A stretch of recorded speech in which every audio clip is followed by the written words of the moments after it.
El olor a tierra húmeda y a muerte aún impregnaba la ropa de luto de Catalina cuando supo que tendría que abandonar el único hogar que sus hijos habían conocido.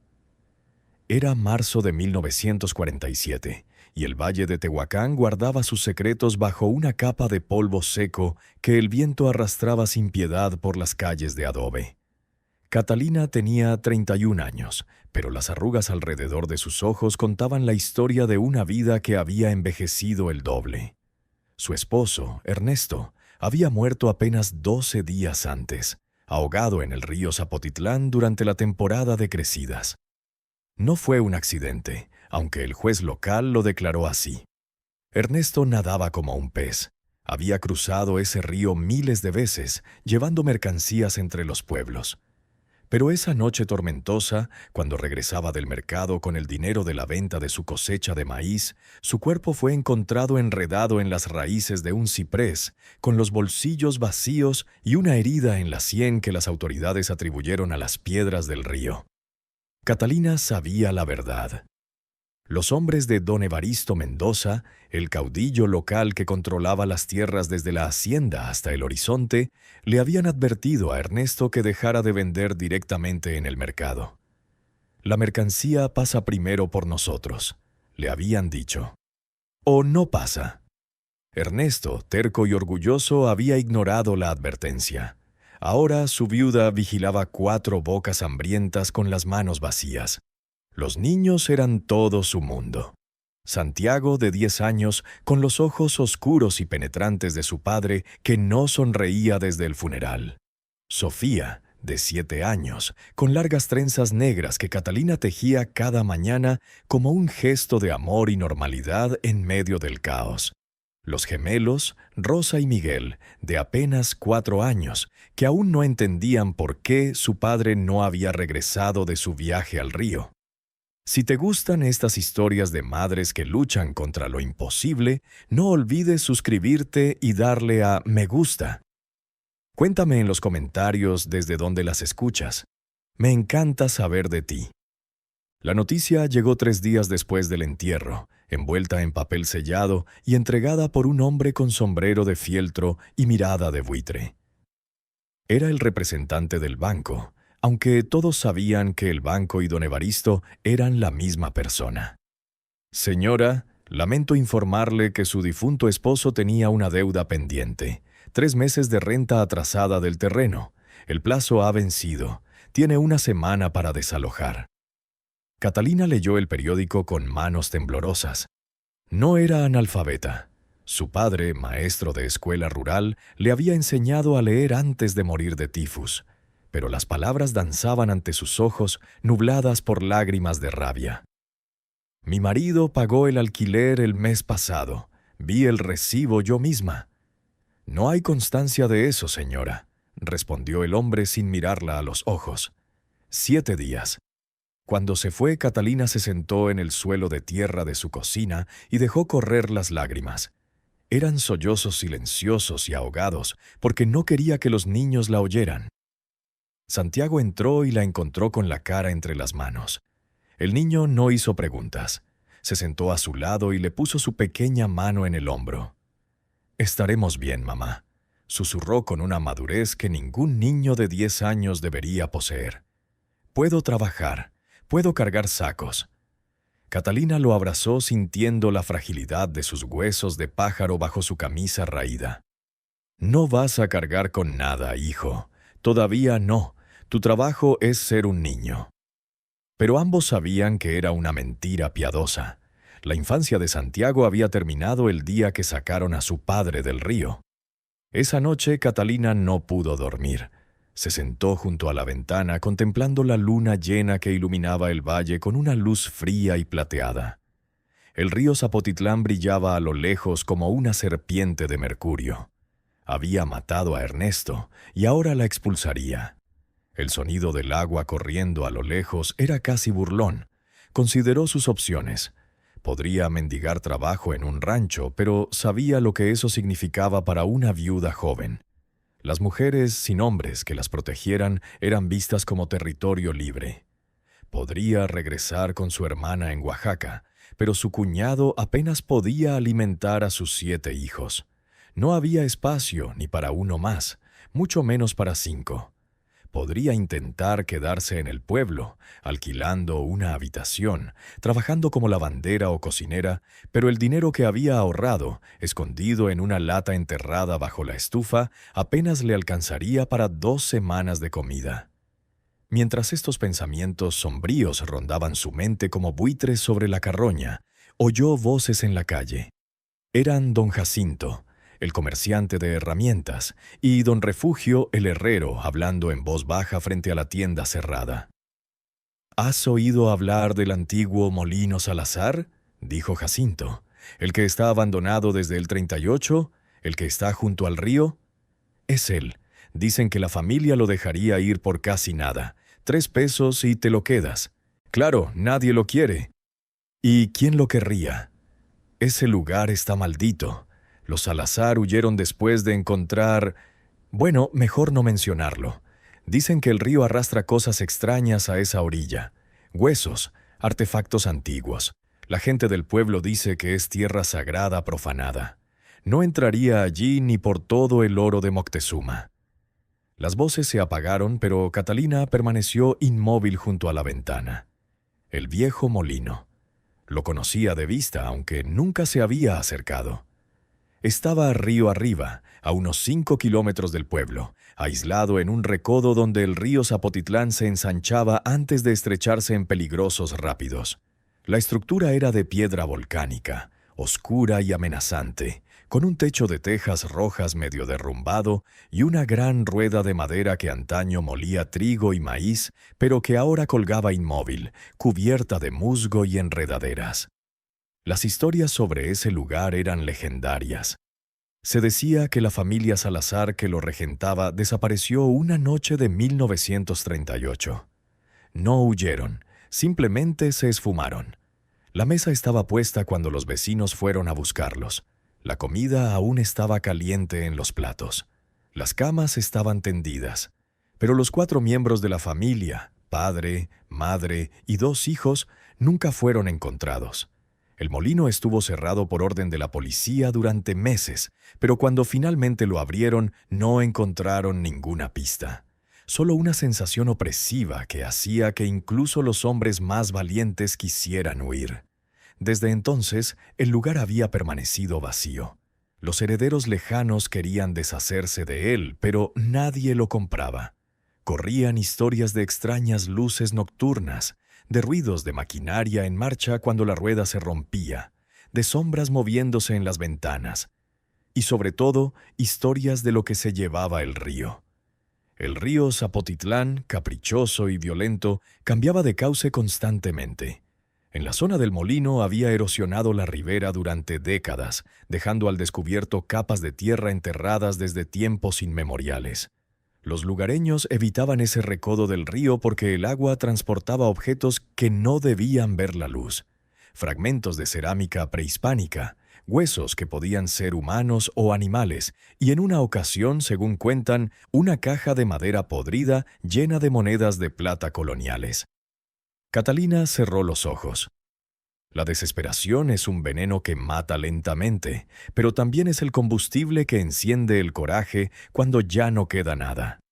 Si ese molino costaba 3 pesos de plata, tenía exactamente 4 en su lata enterrada. Le alcanzaría para comprarlo y quizás algo de comida. Era mejor morir en un lugar propio, aunque estuviera maldito, que vivir de rodillas mendigando favores a hombres como don Evaristo. «Perdóname, Ernesto», susurró al viento de la noche. «Voy a llevar hacia nuestros hijos al lugar que todo el pueblo teme, pero prefiero enfrentarme a fantasmas que a esos buitres. La decisión estaba tomada.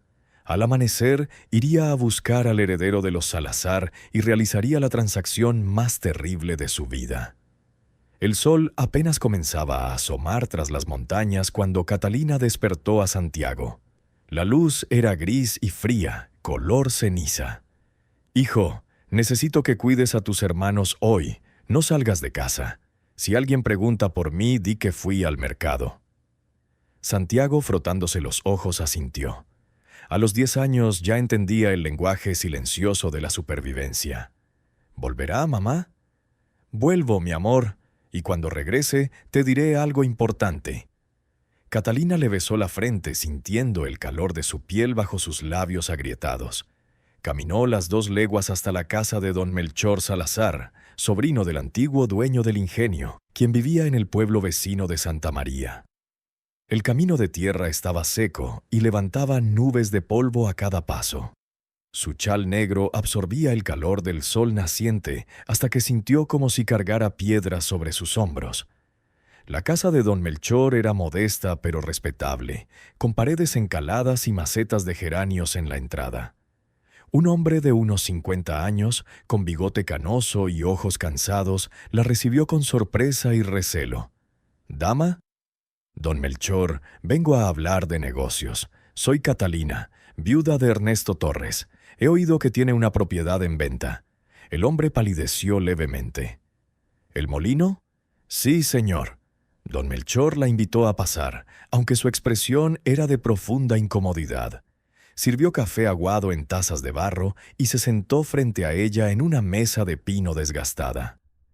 «Señora Catalina, voy a ser sincera con usted, porque me lo exige la conciencia. Ese lugar no es para vivir. Mi tío y su familia, lo que pasó allí nunca se aclaró, y desde entonces el río ha estado inestable. Se lleva cosas que deberían permanecer enterradas». «¿Qué clase de cosas?», preguntó Catalina con voz firme, aunque su corazón latía como un tambor de guerra. Don Melchor miró por la ventana evitando su mirada. «Huesos, sobre todo. Huesos antiguos. Los ancianos del pueblo dicen que este recodo del río fue un cementerio sagrado popoloca hace cientos de años. Dicen que mover esos huesos trae mala suerte. Y luego están las historias sobre la cueva». «¿Qué cueva?» «Detrás del molino, excavados en la roca de la colina, hay túneles antiguos. Nadie sabe su profundidad. Mi tío los selló con madera y clavos, pero a veces se oyen cosas que vienen de allí. Pasos, murmullos». Catalina apretó los puños bajo la mesa. «Don Melchor, yo también te seré sincera. No tengo a dónde ir. Me están quitando la casa. Tengo 4 hijos que alimentar y ningún hombre que me respalde. Si ese molino sigue en pie, con paredes y techo, eso es más de lo que tendré en una semana. Los fantasmas no me asustan tanto como los vivos». El hombre la miró con una mezcla de lástima y admiración. «O eres muy valiente o estás muy desesperada». «Las 2 cosas, don Melchor». Hubo un largo silencio. Finalmente, don Melchor se levantó y se acercó a un viejo baúl. Sacó una llave grande y oxidada de hierro, junto con un papel amarillento. La escritura de la propiedad. «Serán 3 pesos de plata, pero te lo dejo por 2 si me prometes una cosa». «¿Qué cosa?» «Si encuentras algo, cualquier cosa que explique lo que le pasó a mi tío y a su familia, házmelo saber. Debes enterrarlos como es debido». Catalina sintió un escalofrío, pero asintió. Sacó las monedas de plata de un pañuelo atado, su última posesión, y las puso sobre la mesa. Don Melchor las apartó. «Quédate con una moneda. La necesitarás. Con una basta».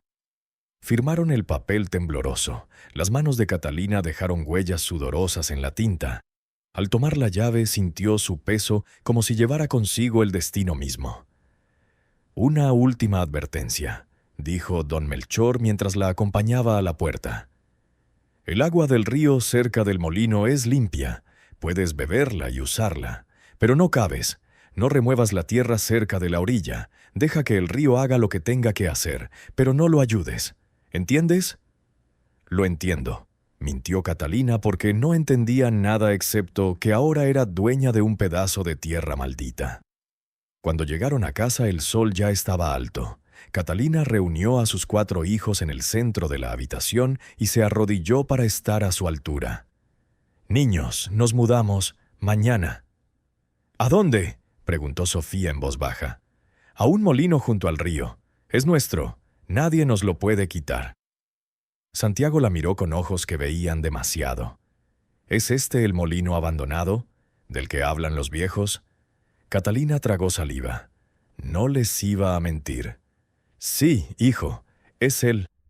Dicen que hay fantasmas, susurró Rosa abrazando su muñeca de trapo.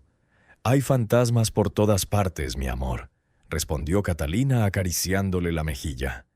Pero los fantasmas del pasado no me asustan. Los monstruos que visten traje y roban a las viudas, esos son los que me asustan. En el molino estaremos juntos y a salvo. Miguel, el más pequeño, preguntó inocentemente, ¿está papá en el río? El silencio era devastador. Catalina abrazó a sus gemelos, sintiendo sus frágiles cuerpos contra el suyo. Papá está en paz, hija mía, y nos cuidará desde donde esté.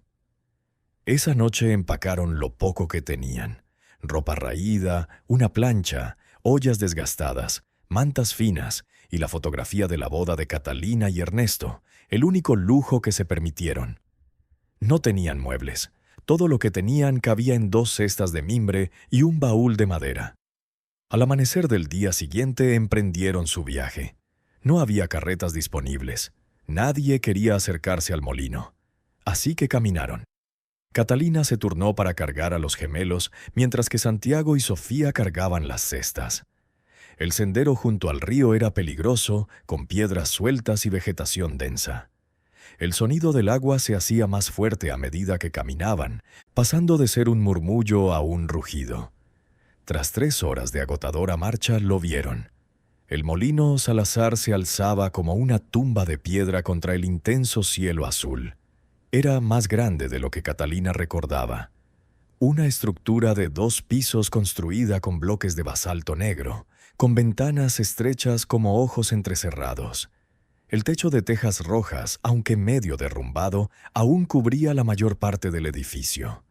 La enorme y antigua rueda hidráulica colgaba sobre el río, con sus tablones podridos cubiertos de un musgo verde brillante que parecía el pelo de una criatura mítica. Pero lo más inquietante no era el molino, era la orilla del río. La erosión había obrado sin control durante 9 años.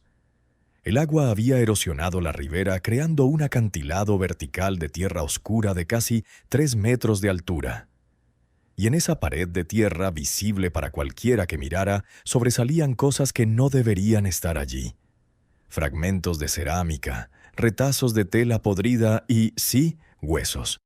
Huesos blanqueados por el tiempo, algunos pequeños, otros inconfundiblemente humanos, fémures, costillas, fragmentos de cráneo, que sobresalían de la tierra como dedos acusadores. Sofía empezó a llorar. «Mamá, hay gente muerta». «Son viejos, mi amor», dijo Catalina con voz temblorosa. «Muy viejos, no pueden hacernos daño». Pero mientras decía esas palabras, observó la colección de objetos que el río había arrastrado y dejado en un banco de arena frente al molino. Trozos de cerámica decorados con símbolos que no reconoció. Cuentas de jade, un cuchillo de obsidiana aún afilado y algo que le hizo parar el corazón. Un cráneo casi completo, con los dientes intactos, mirando al cielo con sus cuencas vacías. «No miren», ordenó Catherine, tapándoles los ojos a las gemelas. «Vayan directos a la puerta». Santiago, sin embargo, no apartó la vista del cráneo. «Mamá, tiene un agujero». «¿Sí, James?» «No, mamá, tiene un agujero redondo, como si le hubieran disparado», terminó Catalina en voz baja, sintiendo el mundo tambalearse bajo sus pies. Llegaron a la puerta principal del molino. Era de madera gruesa, reforzada con hierros y cerrada con un candado del tamaño de un puño. Catalina sacó la llave oxidada con manos temblorosas. «Señor, si estás ahí arriba», rezó en silencio, «protege a mis hijos de lo que encuentre tras esta puerta». Metió la llave. Giró con resistencia, rozando metal contra metal. La cerradura se abrió con un clic sordo que sonó como un disparo. Catalina empujó la puerta. El olor que salía era el de 9 años de confinamiento. Humedad, madera podrida, excrementos de murciélago y algo más, algo metálico y rancio que hacía pensar en sangre vieja. Pero tenían que entrar. No había vuelta atrás. El mundo exterior los había rechazado. Este lugar, maldito como estaba, era ahora su hogar. «Pasa», susurró Catalina. Despacio. Cruzaron el umbral hacia la oscuridad y la puerta se cerró de golpe tras ellos con un ruido sordo que sonó como un ataúd al cerrarse. El interior del molino era un mundo de sombras y decadencia. La luz del día apenas penetraba por las estrechas ventanas, creando polvorientas lanzas de luz que rasgaban la oscuridad sin iluminar realmente nada. El espacio principal era enorme. Un taller de al menos 15 metros de largo, con un techo de vigas tan alto que desaparecía en la penumbra. El aire era tan denso que cada respiración parecía como tragar telarañas. Catalina entró primero sosteniendo a Miguel en un brazo y una vela que había tenido cuidado de traer en el otro. La pequeña llama apenas hizo mella en la oscuridad, pero reveló lo suficiente como para entristecerla. La maquinaria del molino ocupaba el centro. 2 grandes muelas de piedra volcánica, cada una del tamaño de una mesa, conectadas a la rueda exterior por ejes de madera y hierro. Los mecanismos estaban congelados por el óxido y las enredaderas que se habían colado por las grietas de las paredes. Las tolvas de madera antaño utilizadas para verter el grano colgaban rotas del techo como ahorcados. El suelo estaba hecho de gruesos tablones de madera, algunos sueltos, que crujían a cada paso como huesos rotos. Pero lo más inquietante eran las pertenencias de la familia Salazar, aún ordenadas como si la vida se hubiera detenido. Una mesa de comedor con 4 sillas, aún en su sitio cerca de lo que había sido la cocina. Platos de peltre apilados en un estante carcomidos por la humedad. Un sombrero de paja colgado de un clavo junto a la puerta. Un zapato de niño, solo uno, abandonado junto a la escalera de madera que conducía al segundo piso. «¿Por qué lo dejaron todo?», susurró Sofía aferrándose a la falda de su madre. Catalina no tenía respuesta. La escena era la de una vida violentamente interrumpida, no abandonada. Quienes huyen se llevan los zapatos, se llevan los platos. Esto era diferente. Esto era una desaparición. Santiago, con más coraje del que su pequeño cuerpo le habría permitido, caminó hacia el fondo de la habitación, donde una puerta de madera estaba tapiada con tablones clavados en forma de cruz. «Mamá, mira esto». Catalina se acercó iluminando la zona con su vela.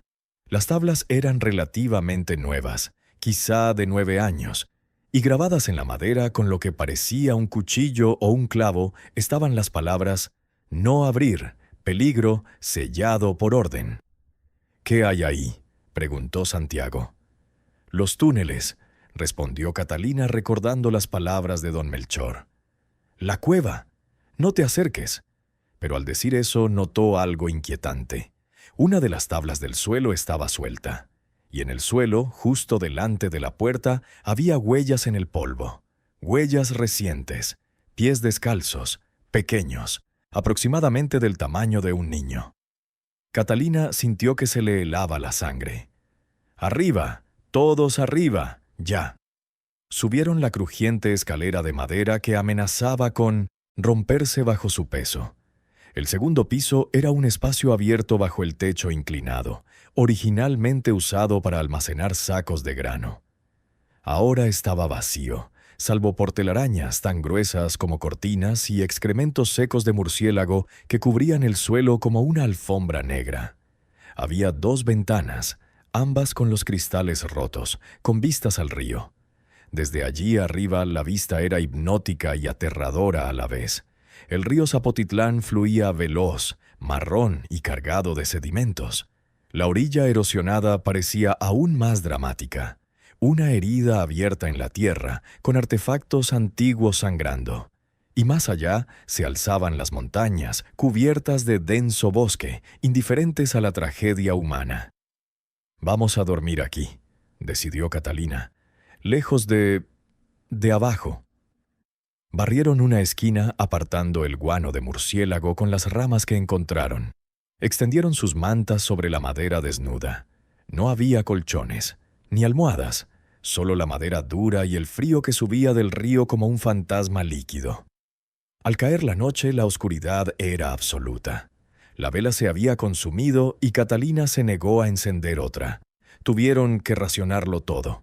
Se acostaron en un grupo apretado, con los niños en el centro y Catalina rodeándolos como un muro humano.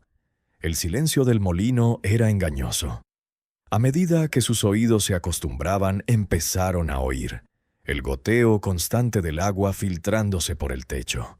El crujido de las vigas al expandirse y contraerse. El chillido de ratas, o algo más grande, moviéndose en las paredes, y por debajo de todo, casi imperceptible el sonido del río. No era el suave murmullo de un arroyo. Era un rugido profundo y constante, como la respiración de una bestia enorme. «Mamá, tengo miedo», gritó Rosa. «Yo también, mi amor», admitió Catalina abrazándola. «Pero estamos juntas. Mientras estemos juntas podemos con todo».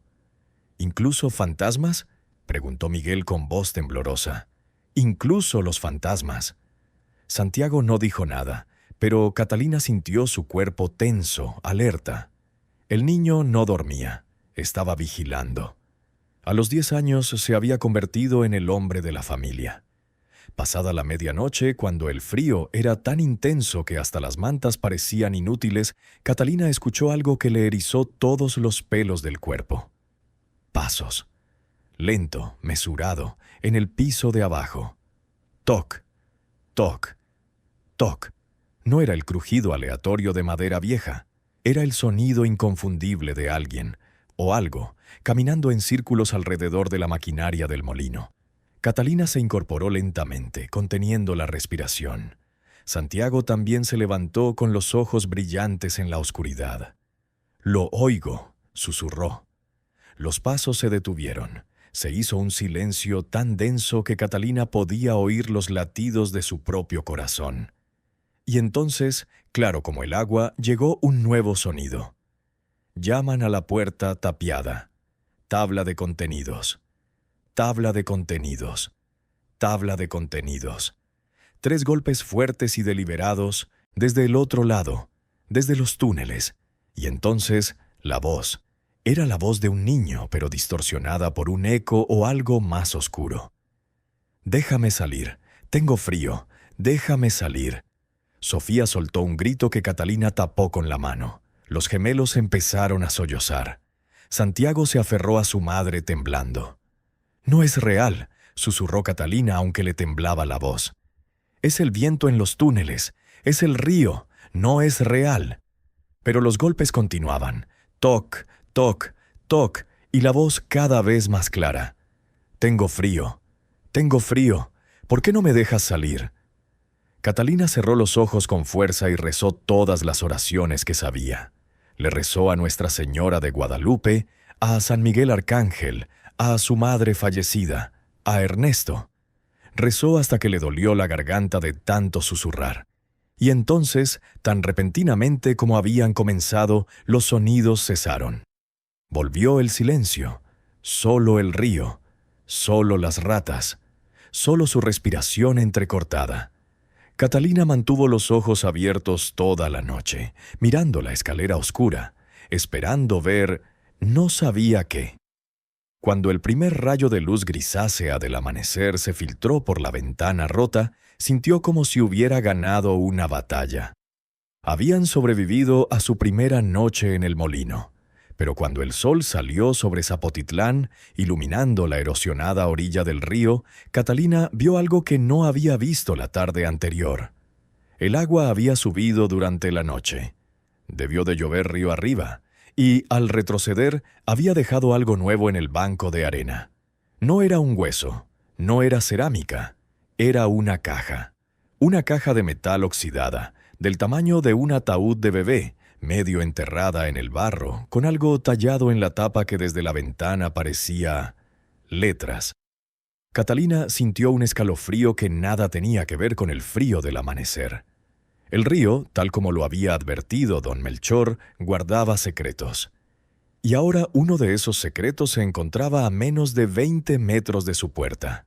La pregunta no era si debía ir a buscarlo. La pregunta era qué pasaría cuando lo abriera. Si esta historia te tiene al borde del asiento, asegúrate de suscribirte y activar las notificaciones para no perderte ninguna historia como esta. Tu apoyo significa todo para mí. Los primeros 3 días en el molino fueron una batalla contra la cruda realidad del abandono.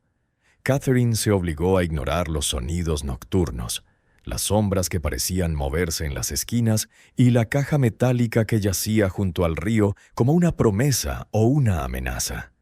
Primero tenía que asegurarse de que sus hijos no murieran de hambre ni de enfermedad. El agua del río, al menos, era potable.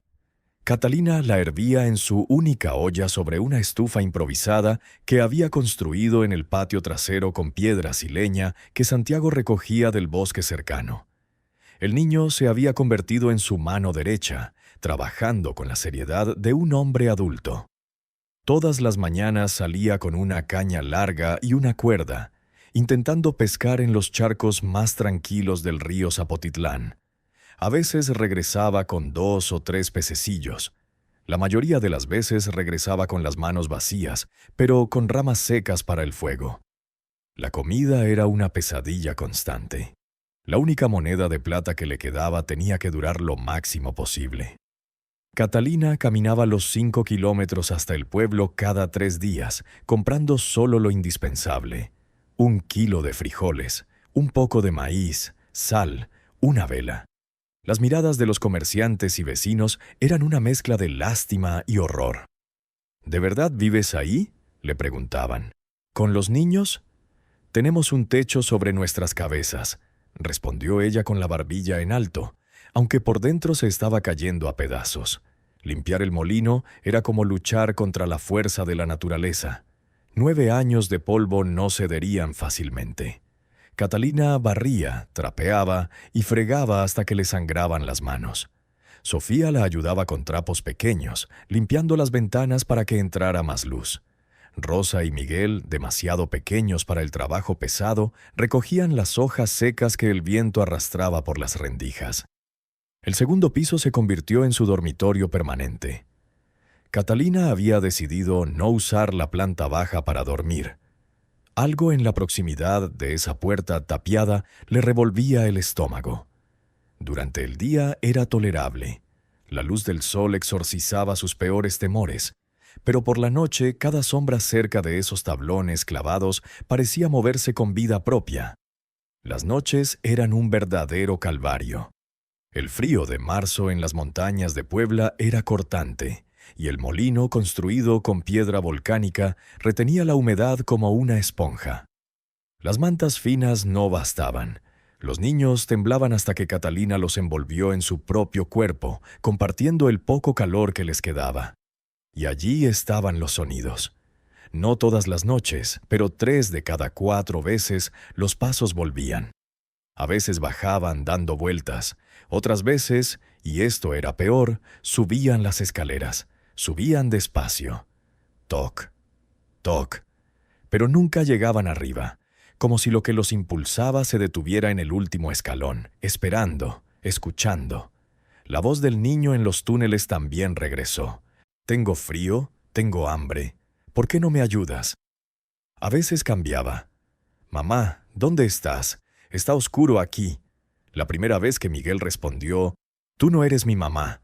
Catalina casi se desmaya del susto. Le tapó la boca a su hijo con fuerza. No le hables, nunca le hables. Lo que sea que esté ahí no es humano. Los seres no humanos quieren que los invites a entrar. Si no les hablas, no pueden entrar. ¿Cómo lo sabes, mamá?, susurró Santiago con los ojos muy abiertos. Mi abuela me enseñó esto.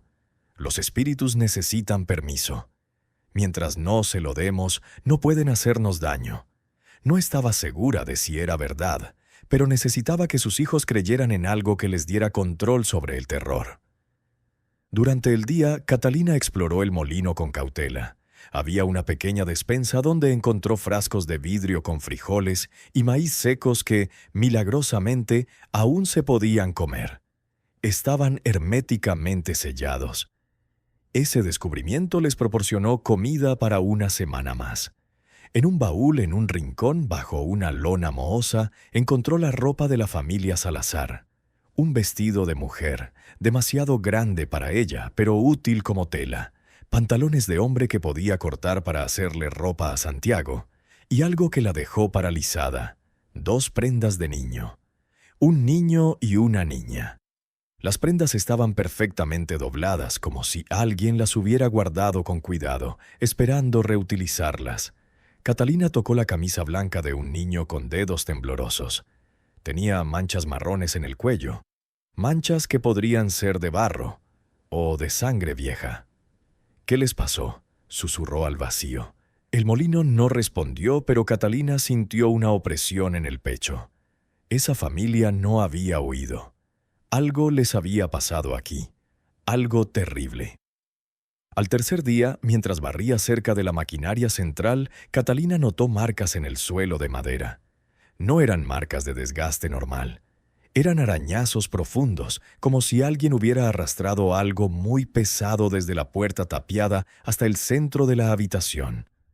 Los arañazos formaban un patrón circular alrededor de las muelas, y había manchas, oscuras, del color del óxido, demasiadas para ser coincidencia. Catalina dejó la escoba y retrocedió. Su instinto le gritaba que dejara de buscar, que dejara de cuestionar, pero su mente, esa parte de ella que su padre le había enseñado a usar, le decía que necesitaba entender qué había sucedido allí si quería mantener a sus hijos a salvo. Esa tarde, mientras servía agua para la infusión de manzanilla que había encontrado Silvestre, Santiago bajó corriendo del segundo piso. «¡Mamá! ¡Mamá! ¡Hay algo en el río!». Catalina dejó caer la olla y corrió tras él. Desde la ventana del segundo piso vieron que el nivel del agua había bajado considerablemente. El calor de los últimos días estaba secando el arroyo. Y la caja metálica que había aparecido 3 días antes estaba ahora completamente expuesta sobre un banco de lodo seco. Ya no era la única. El río había dejado más objetos. Una olla de barro agrietada pero intacta, decorada con glifos que Catalina no reconoció. Un collar de cuentas de jade ensartadas en un cordón podrido, y algo que la dejó sin aliento. Un pequeño cráneo humano del tamaño aproximado de un niño de 8 años con la mandíbula aún articulada, mirando hacia el molino como si la estuviera observando. «No bajes», ordenó Santiago. «Yo iré». «No», dijo Catalina con firmeza. «Quédate con tus hermanos. Yo me voy». «Pero mamá, no está en discusión». Catalina bajó las escaleras, cruzó la sala principal evitando la puerta tapiada y salió. El sol de la tarde le calentaba la piel, pero no le quitaba el frío que le calaba los huesos. Caminó hacia la orilla hundiendo los pies en el barro blando. El olor era antiguo, tierra, agua y algo dulce y podrido que provenía de la pared erosionada, donde los huesos sobresalían como dientes de una boca gigante. Catalina se santiguó 3 veces antes de acercarse a la caja metálica. Era más grande de lo que parecía desde la ventana. Aproximadamente 1 metro de largo por medio metro de ancho, hecho de metal grueso y completamente oxidado. Tenía un candado, pero el óxido lo había inutilizado.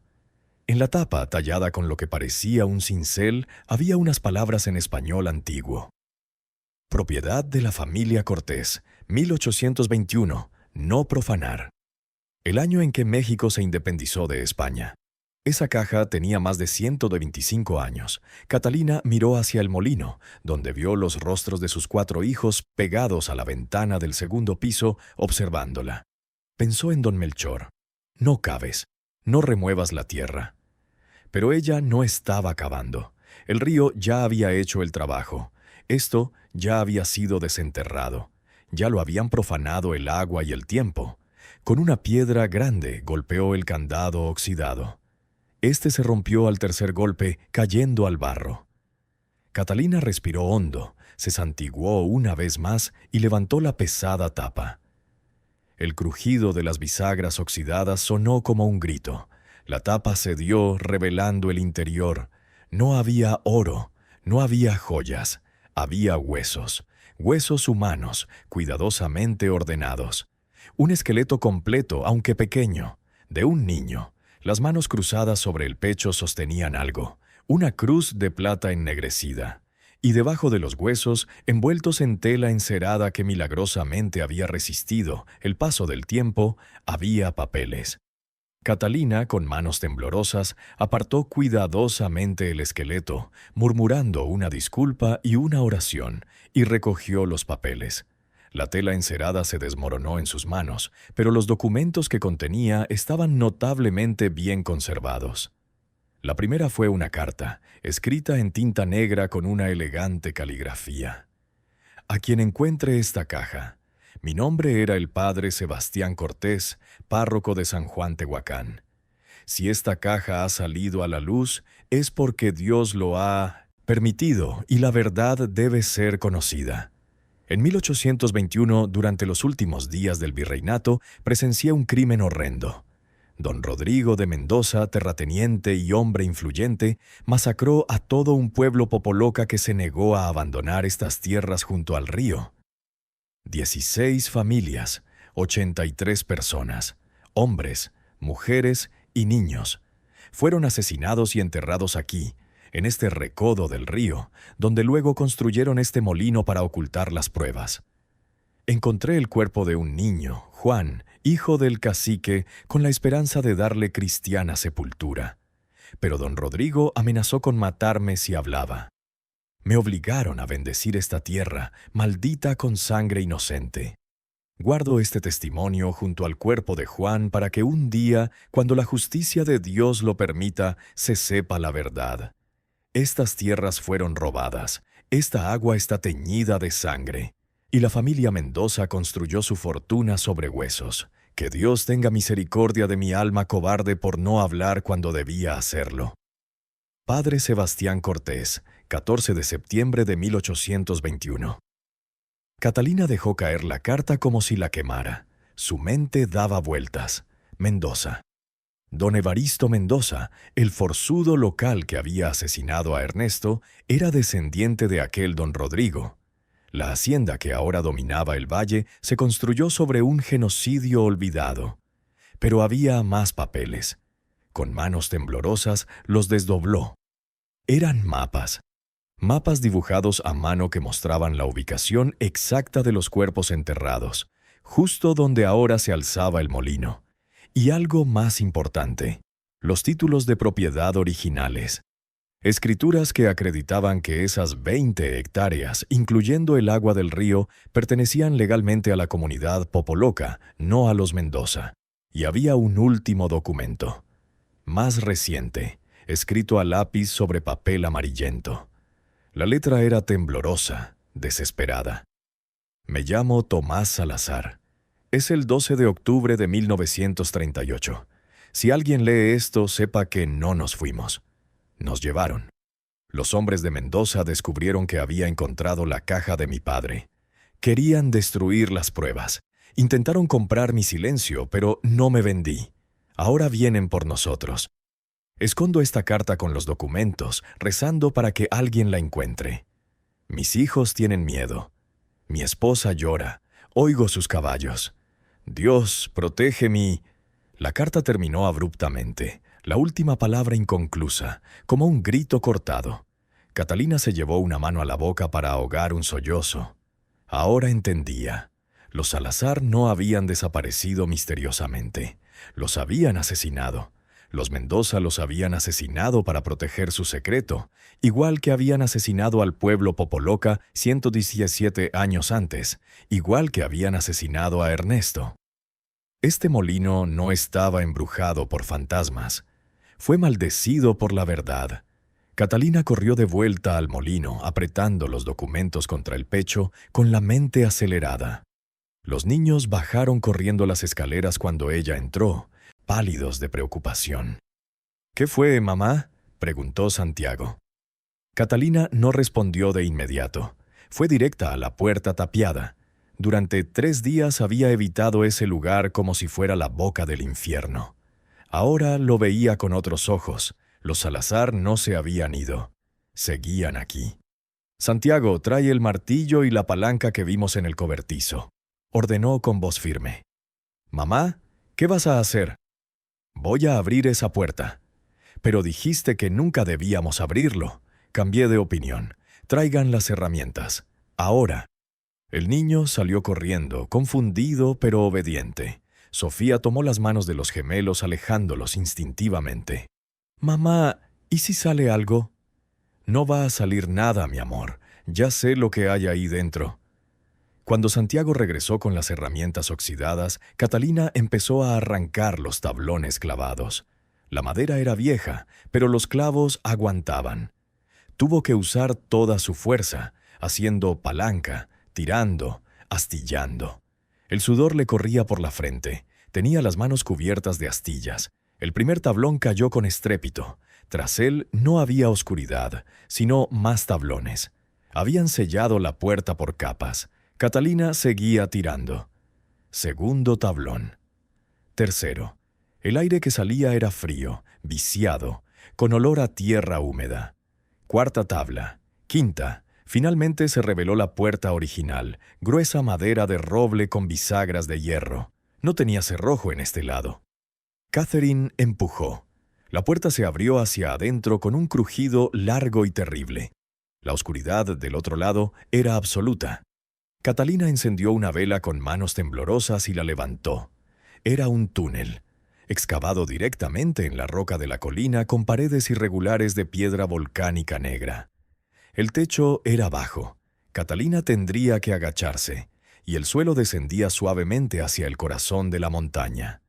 Y en las paredes, grabadas con algo afilado, había palabras, docenas de palabras, frases. Por favor, no. Dios nos ayude. No los niños. Tienen miedo. Perdóname, Señor. No queremos morir aquí. Las últimas palabras de la familia Salazar talladas mientras esperaban la muerte en la oscuridad. Catalina sintió que la bilis le subía a la garganta. «Quédense aquí», les ordenó a sus hijos. «No se muevan de aquí». «No vayas sola, mamá», suplicó Santiago. «Tengo que hacerlo, hijo». Catalina entró en el túnel agachándose para no golpearse la cabeza.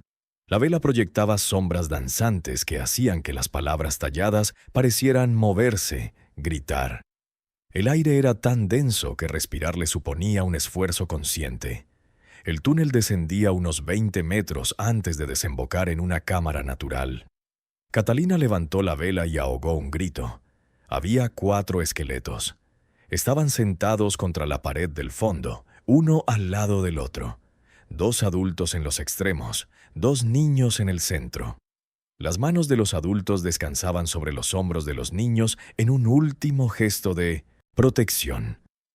Aún llevaban ropas andrajosas y podridas. Sus huesos estaban blanqueados, limpios.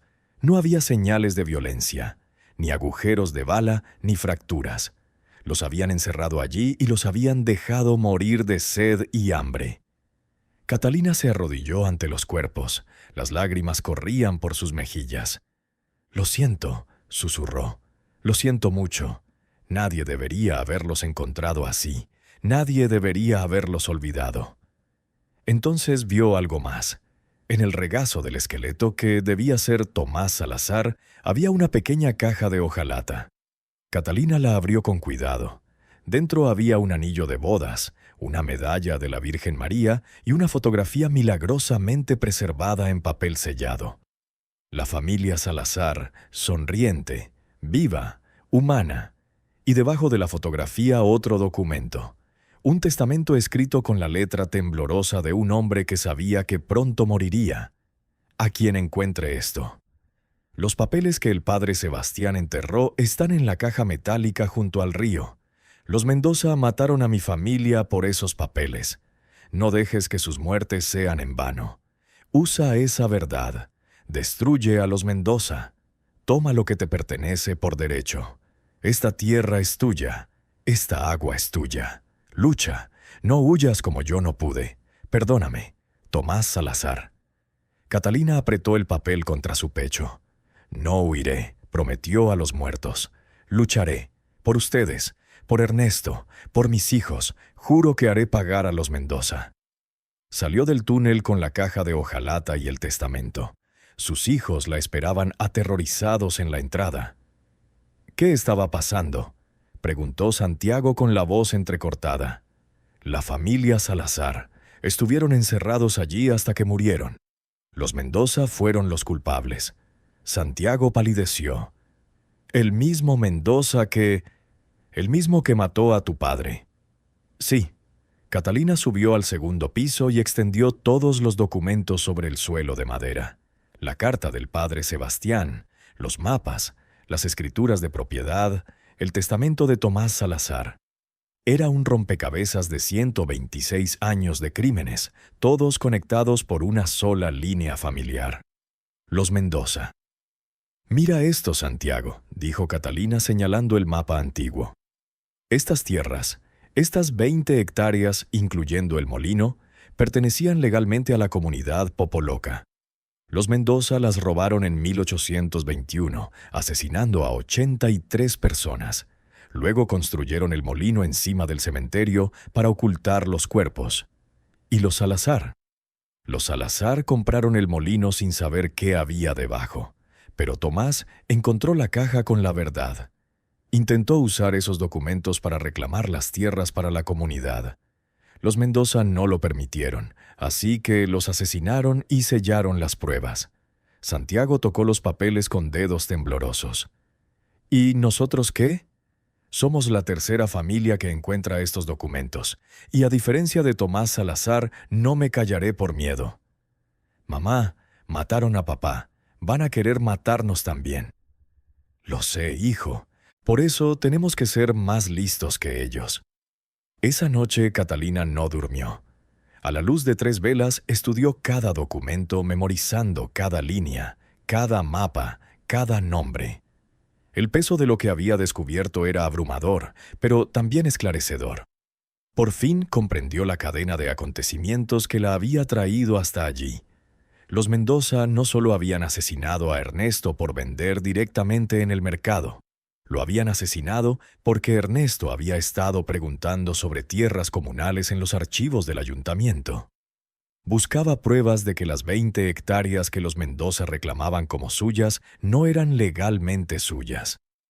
Ernesto no lo sabía, pero seguía los mismos pasos que Tomás Salazar 9 años antes. Y al igual que Tomás, había firmado su sentencia de muerte al hacer preguntas incómodas. «Te estaban siguiendo», susurró Catalina a la foto de su marido que guardaba en el bolsillo. «Sabían que estabas a punto de descubrir algo. Por eso te mataron antes de que llegaras demasiado lejos». La diferencia ahora era que Catalina tenía lo que Ernesto nunca encontró: las pruebas.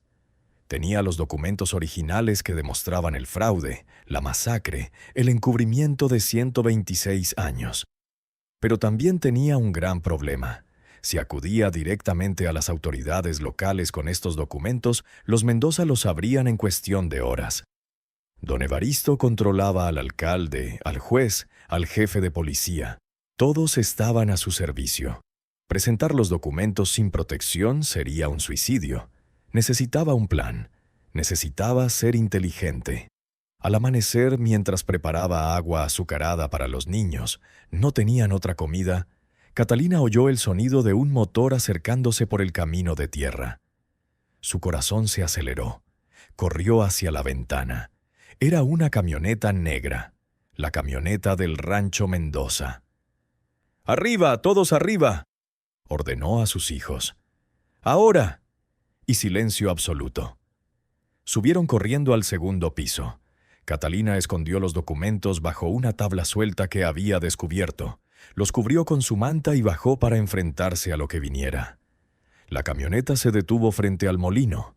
Bajaron 3 hombres, 2 peones armados con machetes y un hombre mayor vestido con un impecable traje de charro.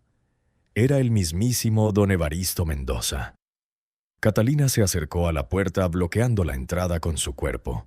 El sol naciente estaba detrás de ella, obligando a los hombres a entrecerrar los ojos para verla.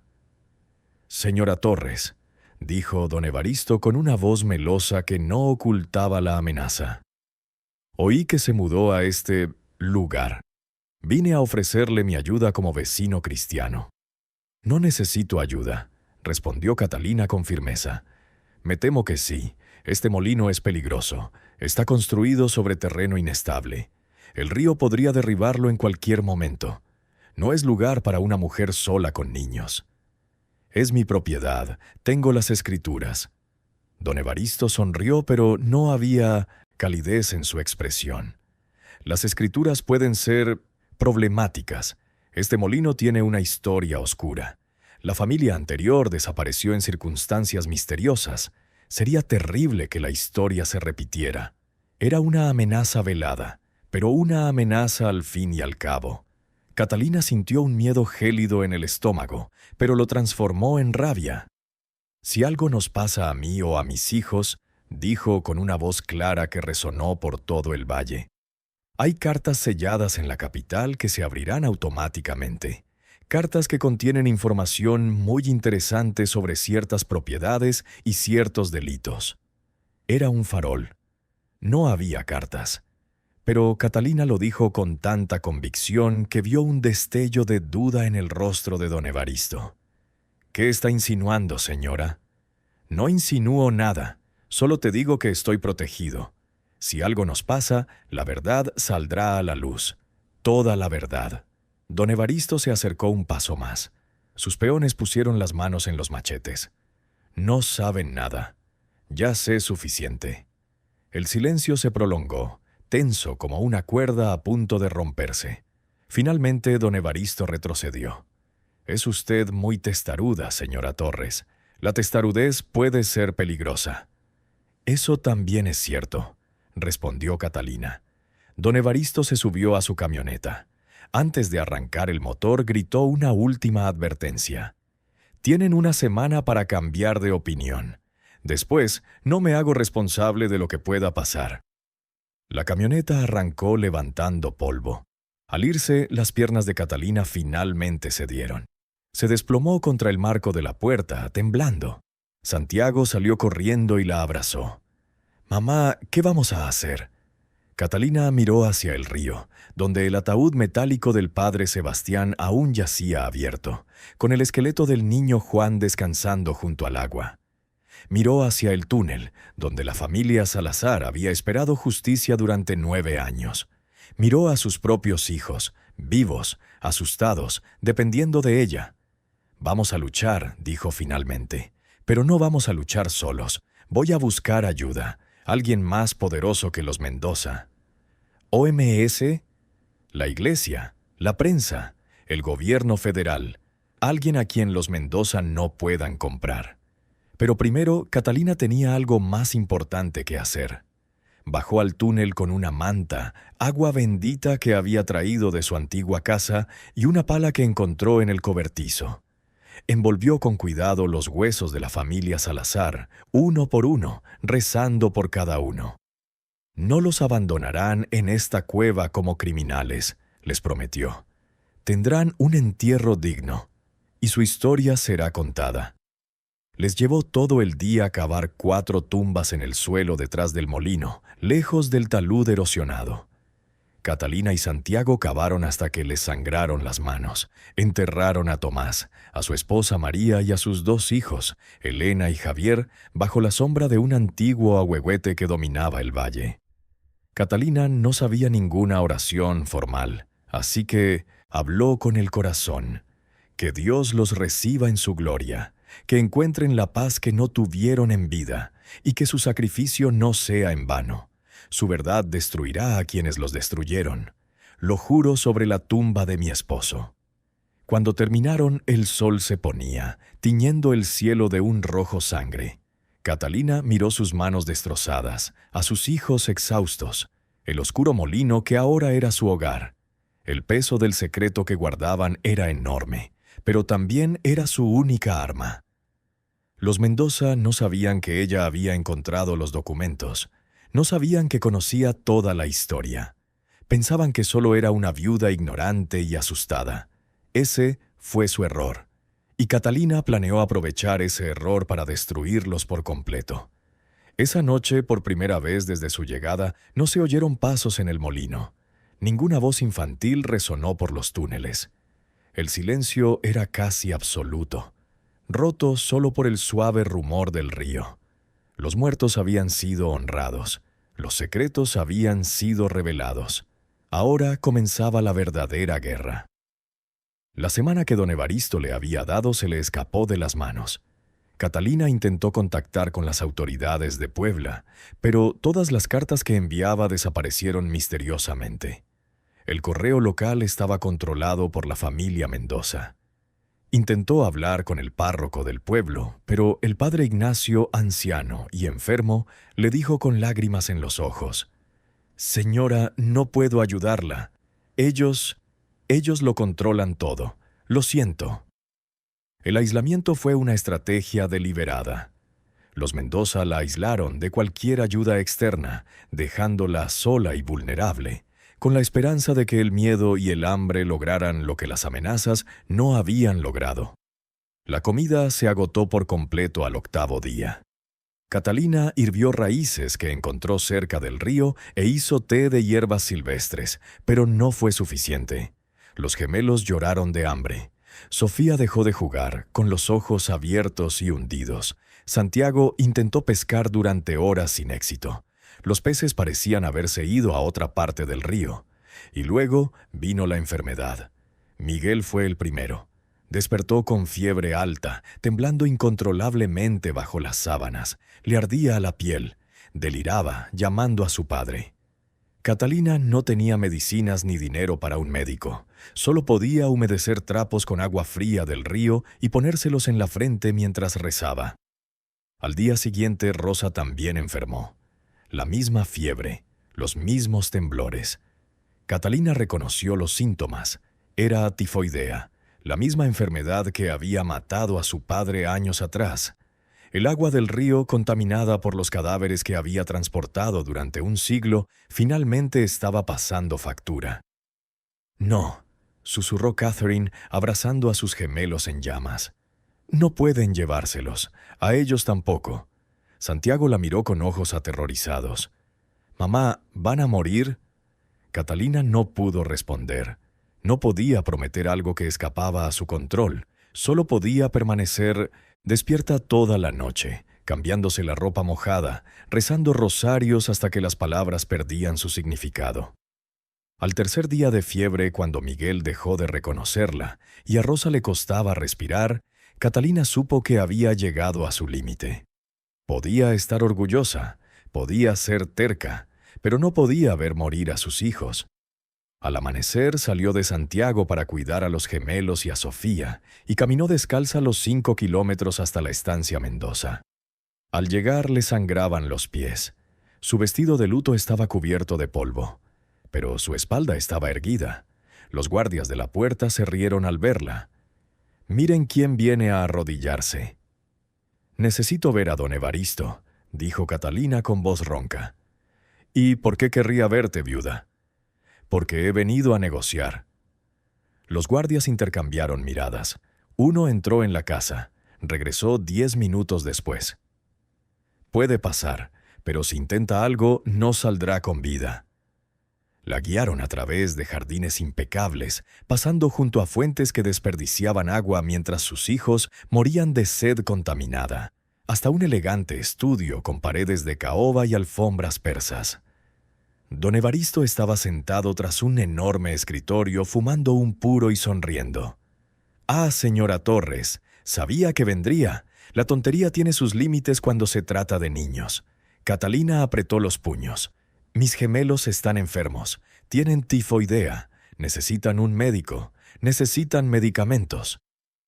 «Qué terrible tragedia», dijo don Evaristo sin el menor atisbo de empatía. «Y qué fácil habría sido evitarla si hubiera aceptado mi oferta». «¿Qué quieres?», preguntó Catalina, cada palabra como un cuchillo en su garganta. «Quiero el molino, quiero que firme la escritura de transferencia a mi nombre, y quiero todos los papeles y documentos que encontró allí». «¿Y a cambio?». «A cambio, pagaré al mejor médico de Puebla para que cure a tus hijos. Les daré una casa modesta en el pueblo». «Comida». Incluso le daré trabajo a tu hijo mayor dentro de unos años. Serán parte de mi patrimonio, protegidos y alimentados. Solo tienes que olvidar lo que creas saber. Era un pacto con el diablo. Catalina lo sabía. Firmar esos papeles sería traicionar a Ernesto, a los Salazar, a las 83 personas masacradas en 1821. Sería permitir que los Mendoza continuaran su legado de crímenes con impunidad. Pero sus hijos estaban muriendo. «Necesito tiempo para pensarlo», dijo finalmente. Don Evaristo se inclinó hacia adelante. «No tienes tiempo. Tus gemelos no tienen tiempo. Decídete ahora o entiérralos mañana». Catalina cerró los ojos. Vio el rostro de Ernesto la última noche antes de morir, besándola y diciéndole: «Voy a cambiar las cosas para nuestros hijos. Tendrán un futuro mejor». Vio los restos de la familia Salazar en ese oscuro túnel. Vio al pequeño Juan en su caja de metal esperando 126 años de justicia. Y entonces vio a Miguel y a Rosa, sus bebés, ardiendo de fiebre, llamándola. Ella abrió los ojos. «Sí». Don Evaristo sonrió triunfante. «¿Sí qué?» «Sí, acepto. Pero primero envíen al médico. Cuando mis hijos estén estables lo firmaré todo». «No, señora. Firme primero. Luego enviaré al médico». «¿Qué pasa si no hago la entrega más tarde?» «Entonces mis hombres quemarán el molino contigo dentro. Ya lo hicimos una vez con los Salazar. Podemos hacerlo de nuevo». La confirmación casual del asesinato fue como una bofetada. Pero Catalina no tenía otra opción. «De acuerdo. Necesito volver al molino a buscar los documentos. Los tengo escondidos. Mis hombres la acompañarán». «No. Si voy con sus hombres, los niños pensarán que me llevan a la fuerza. Se asustarán. Necesito ir solo, recoger los papeles, tranquilizarlos y regresar antes del anochecer. Te doy mi palabra». Don Evaristo la observó con ojos depredadores. «¿Su palabra? ¿Significa algo la palabra de una viuda desesperada?» «Vale más que el tuyo», espetó Catalina, «porque no maté a 83 personas para robar tierras». El silencio era absoluto. Don Evaristo entrecerró los ojos peligrosamente. «Tenga cuidado, señora. Está pisando terreno muy peligroso». «Ya estoy en el lugar más peligroso posible. ¿Qué más pueden hacerme?» Don Evaristo se levantó lentamente. «Muy bien, tienes hasta el anochecer. Si no regresas, iré yo mismo al molino. Y créeme, no será una visita amistosa». Catalina se dio la vuelta y se fue sin despedirse. Caminó de regreso al molino, con el sol pegando fuerte en la espalda y la mente acelerada. Tenía quizás 6 horas antes del anochecer. 6 horas para obrar un milagro. Cuando llegó al molino, Santiago la esperaba en la puerta. «¿Recibiste ayuda?» «Voy a buscarlo», prometió Catalina. «¿Cómo están los gemelos?» «Peor aún. Rosa no se despertó en toda la mañana. Catalina subió corriendo las escaleras. Sus 2 bebés yacían inmóviles. Sus pequeños pechos apenas se movían con cada respiración dificultosa. Se arrodilló entre ellos y les besó la frente ardiente. «Esperen un poco más, mis amores. Mamá va a arreglar esto. Lo prometo». «¿Pero cómo? ¿Cómo podría salvar a sus hijos sin traicionar todo por lo que había luchado?» Entonces, mirando por la ventana hacia el río, tuvo una idea. Catalina bajó corriendo al primer piso y fue directa al lugar donde había enterrado su caja de ahorros bajo la estufa. Escarbó con las manos hasta encontrarla. Dentro había exactamente una moneda de plata, la que don Melchor le había devuelto. Una sola moneda. Llamó a Santiago y Sofía. «Escúchenme bien porque no voy a repetirme. Necesito que sean valientes y confíen en mí». Los niños asintieron, asustados por la intensidad de su voz. «Santiago, vas a correr al pueblo. Vas a encontrar al señor Jacinto, el comerciante. Le vas a dar esta moneda y le vas a decir que necesitamos transporte urgente. Una carreta que llegue antes del anochecer. No aceptes un no por respuesta. Si el señor Jacinto pregunta por qué, dile que es para llevar a los gemelos al hospital de Puebla. ¿Tenemos dinero para el hospital? No, pero eso ya no importa. Trae ese carrito. ¿Entendido? Sí, mamá. Sofía, te quedarás con los gemelos. Dales agua azucarada cada media hora. No los dejes solos ni un segundo. Si alguien que no sea Santiago o yo intenta entrar, grita a todo pulmón. ¿Puedes hacerlo? Sí, mamá, dijo la niña con lágrimas en los ojos. Bien, ahora vete. Tengo algo que hacer. Cuando los niños se fueron, Catalina hizo algo que la aterrorizó, pero que sabía que era necesario.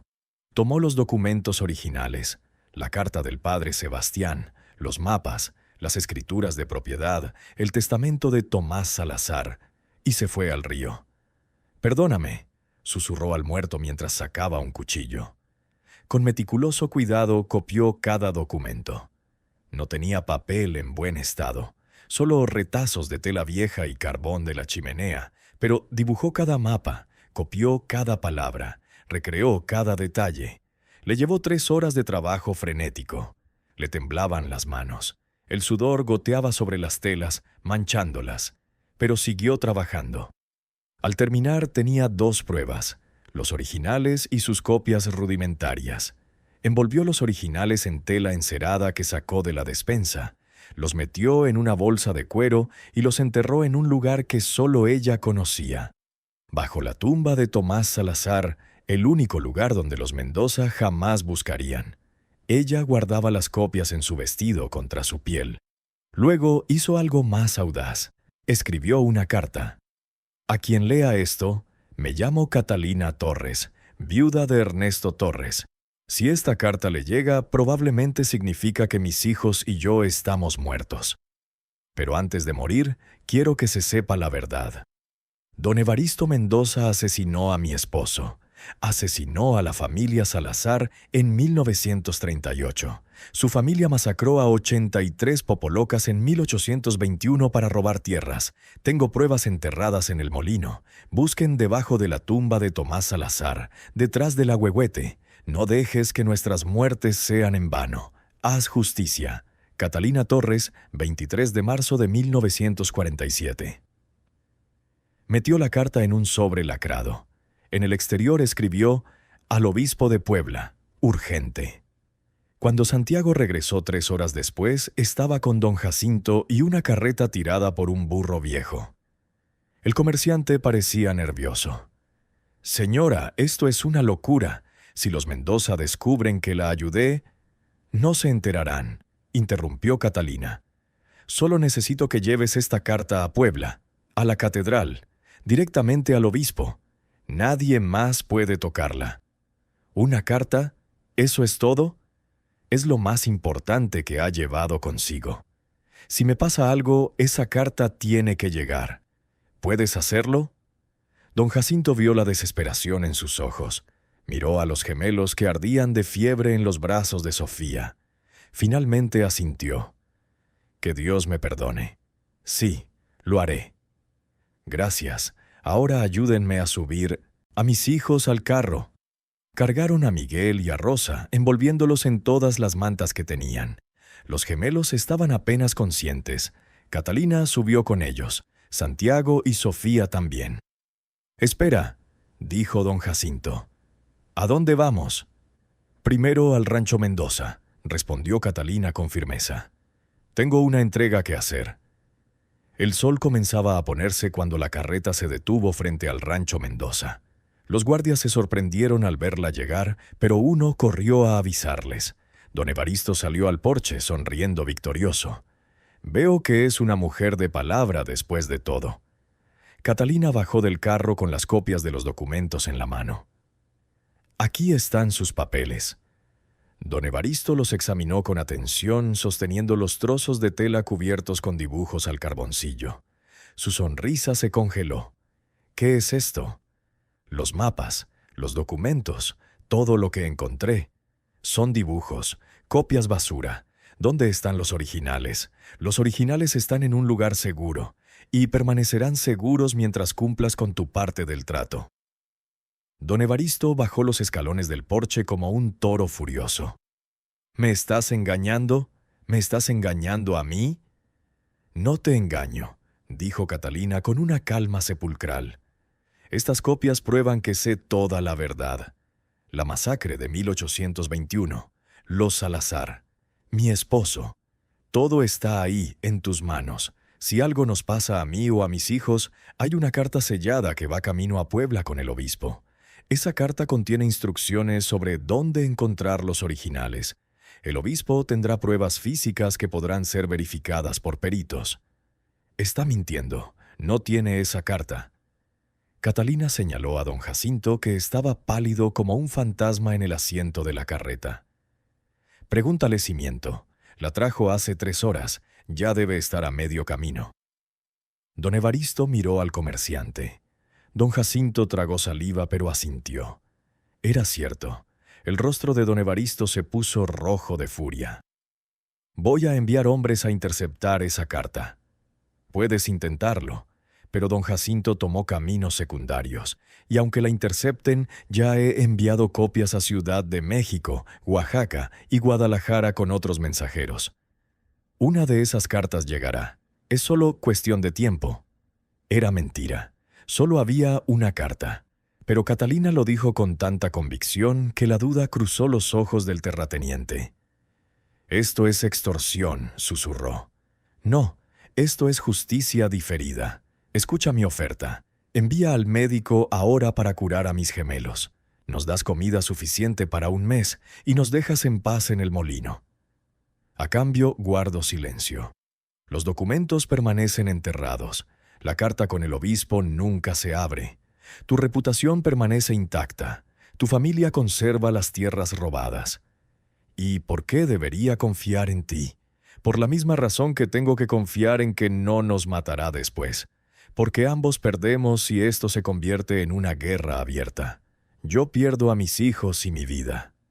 Tú pierdes tu fortuna, tu reputación y probablemente tu libertad cuando investiguen la muerte de mi esposo y los Salazar. Don Evaristo respiraba con dificultad pensando en las opciones. Finalmente gritó: «¡Llamen al médico! ¡Ya!». Media hora después, un médico de mediana edad examinaba a los gemelos en la misma carreta. Les dio medicamentos, les inyectó solución salina y les bajó la fiebre. «Llegarán al pueblo antes del anochecer», dijo. «Manténganlos hidratados. La medicina hará efecto en 2 días». Don Evaristo les dio 2 costales de maíz, frijoles y hasta carne seca. «Este es nuestro acuerdo», dijo con la voz cargada de veneno. «Pero señora Torres, entienda esto. Si alguna vez salen a la luz esos documentos, no habrá ningún lugar en México donde pueda esconderse. ¿Entiende?» «Perfectamente», respondió Catherine. «Mientras nos deje vivir en paz, su secreto morirá conmigo». La carreta partió al anochecer. Don Jacinto los condujo de vuelta al molino en silencio. Al llegar, ayudó a descargar a los niños y las provisiones. «Señora», dijo en voz baja, «usted es la mujer más valiente o más loca que he conocido». «Un poco de ambas cosas», admitió Catalina con una sonrisa cansada. «Gracias por tu ayuda. Algún día te lo pagaré. No me debes nada. Solo cuídate y cuida esos documentos». Cuando don Jacinto se fue, Catalina reunió a sus 4 hijos en el segundo piso. Miguel y Rosa ya respiraban mejor gracias a la medicina. El color les estaba volviendo poco a poco a las mejillas. «¿Ganamos, mamá?», preguntó Santiago. «Sobrevivimos», corrigió Catalina, «lo cual es una forma de ganar». Esa noche, con comida de verdad en el estómago por primera vez en semanas, los niños durmieron profundamente. Catalina permaneció despierta, contemplando las estrellas a través de la ventana rota. Pensó en Ernesto, en su sonrisa, en sus sueños de un futuro mejor. Pensó en los Salazar, que ahora descansaban en paz bajo el ahuehuete.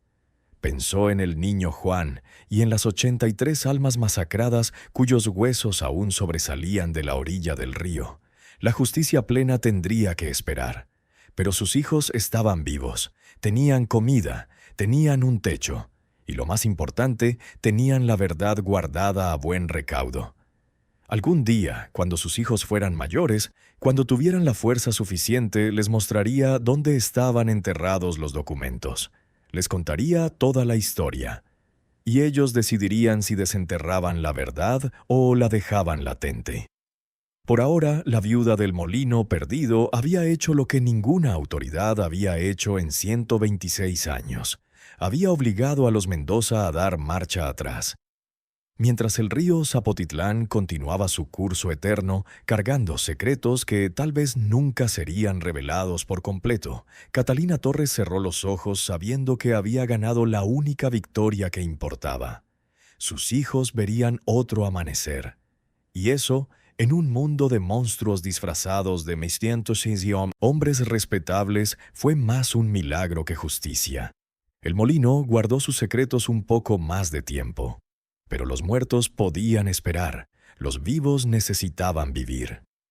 Gracias por escuchar hasta el final. Si esta historia te conmovió, compártela con alguien que necesite recordar que la esperanza existe incluso en los momentos más oscuros. Suscríbete si aún no lo has hecho, y nos vemos en la próxima historia.